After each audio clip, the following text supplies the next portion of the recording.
Good morning, I'm Martin Taylor, Business Change Consultant for the Access Group, and I'm just going to give you an introduction to our new Business Change service and describe some of the benefits of the service. So I'm fairly new to the Access Group, and it's clear we've got great products and an effective project delivery approach.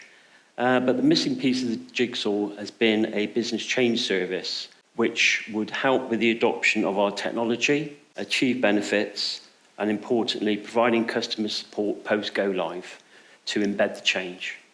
So why focus on business change now?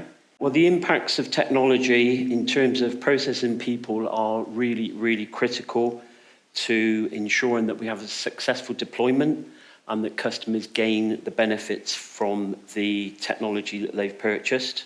So by focusing on this, we increase adoption of the technology, help customers get better use of the functionality, and help reduce the risk of change failure.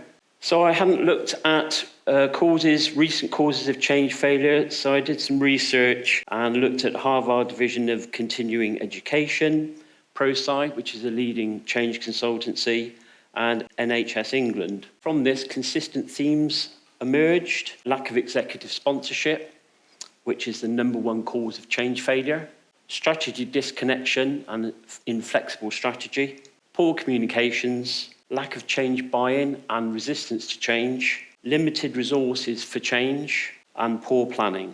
So based on looking at those change failure themes, getting customer feedback, and also experience of what works in practice, we developed this business change service. In my experience, a pure project focus does not really help deliver effective change. So there's a number of specific deliverables in our service: alignment with overall strategy and objectives, defining a clear scope of change so we know exactly what we're delivering, an assessment of the impacts of change that are critical to change success, a detailed stakeholder plan integrated with a communications plan to use all available channels to communicate and engage people in the change process, a resources plan to identify specific roles and responsibilities for the change, including change champions or expert users. Really key is benefits realization management. So we do a benefits plan, dependency maps, and importantly, benefit profiles that identify specific ownership in the organization to follow that through to actually achieve the benefit.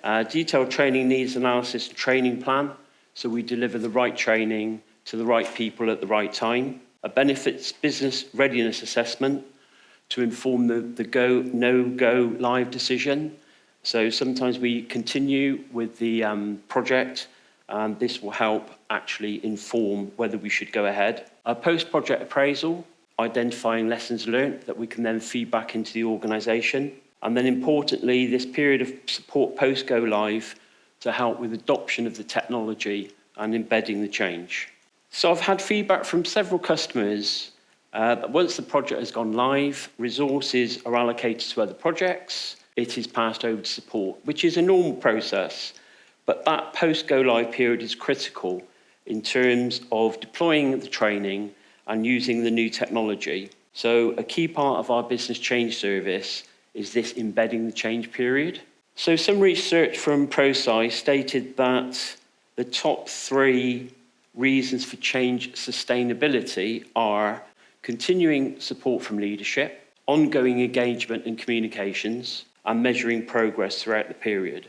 So in terms of what our service provides during this period, we do a post-project appraisal, continuing stakeholder engagement and communications, benefits tracking, realisation and reporting, identify and resolve any issues quickly during this period. We might need to do a follow-up on training, do a refresh on learning, continue with the expert user or change champion network throughout this period, regular progress meetings, and also optimization reviews.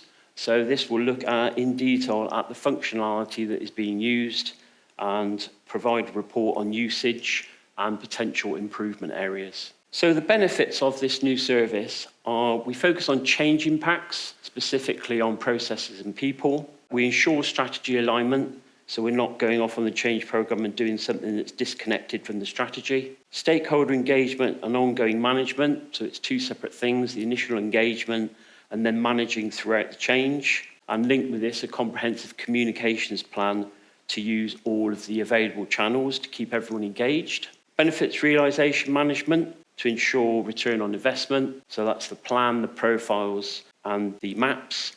And our approach aligns with the current British standard on benefits realisation. A business readiness assessment just before we go live. The post-go live period to increase adoption, embed the change and realise those benefits.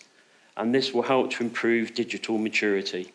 I just wanted to mention optimisation reviews as well. We can do a package of optimisation reviews so that will look in detail at the functionality that is being used and not used, and will highlight areas for improvement. And we'll also look at whether ongoing subsystems like spreadsheets are still being used when that functionality is within the system. And again, this will help with adoption and improving experience of our technology. And we can also carry out maturity assessments following the optimisation reviews that will help achieve the journey to digital maturity. I'm currently working with several customers on their benefits realisation plans, some on just post-go live support, and one that requires an overall change plan.